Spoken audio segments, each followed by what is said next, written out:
সাবরুম আগরতলা ৮ নম্বর জাতীয় সড়কের পাশ দিয়ে বয়ে চলা মনু নদীর উপর দিয়ে একটি ব্রিজ নির্মাণের কাজ শুরু হয়েছিল আজ থেকে প্রায় ১৭ বছর আগে।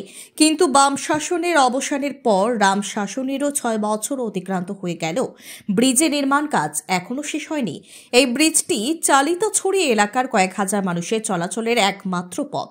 নির্মীয়মান ব্রিজটির পাশ দিয়ে একটি ফুটব্রিজ ছিল, কিন্তু সেটিও গত বর্ষায় বন্যার জলে ভেসে যায়, যার ফলে জীবন ঝুঁকি নিয়ে এলাকার জনগণ থেকে শুরু করে কোমলমতি ছাত্রছাত্রীরা পর্যন্ত জীবন ঝুঁকি নিয়ে অর্ধসমাপ্ত ব্রিজটি পার করে স্কুলে যেতে হচ্ছে।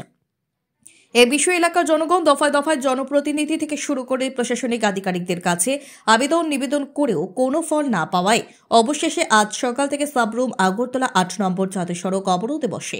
আজকের এই অবরোধে কোমলমতি ছাত্রছাত্রীরা অংশগ্রহণ করে।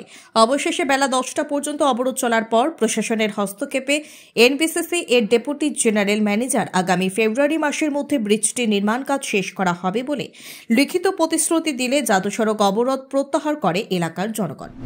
আপনারা দেখছেন অনেক স্টুডেন্ট আমাদের এই হরিণাই স্কুলের উপর নির্ভর করে পড়াশোনা করে। আমাদের এখানে একটা নার্সারি আছে, একটা গার্লস স্কুল আছে, একটা বয়েজ হাই সেকেন্ডারি স্কুল আছে। এই স্কুলের স্টুডেন্টরা সবাই এই ব্রিজের উপর নির্ভরশীল ছিল। একটা ফুটব্রিজ ছিল, ওই ফুটব্রিজ এবারকার ফ্লাডে বন্যায় এই ব্রিজ অনেক দিন হয়েছে তো পুরানো, এই ব্রিজ ভেঙে নিয়ে যায়, যার ফলে মানুষ আসা যাওয়ার পর্যাপ্ত পরিমাণে ক্ষতিগ্রস্ত ছিল। ব্রিজটি নির্মাণ করার এখন অবধি ১৭ বছর সম্পূর্ণ হয়ে গেছে, এখনো অবধি ওই ব্রিজটি সম্পূর্ণভাবে নির্মাণ করা হয়নি এবং 0.5% হয়েছে।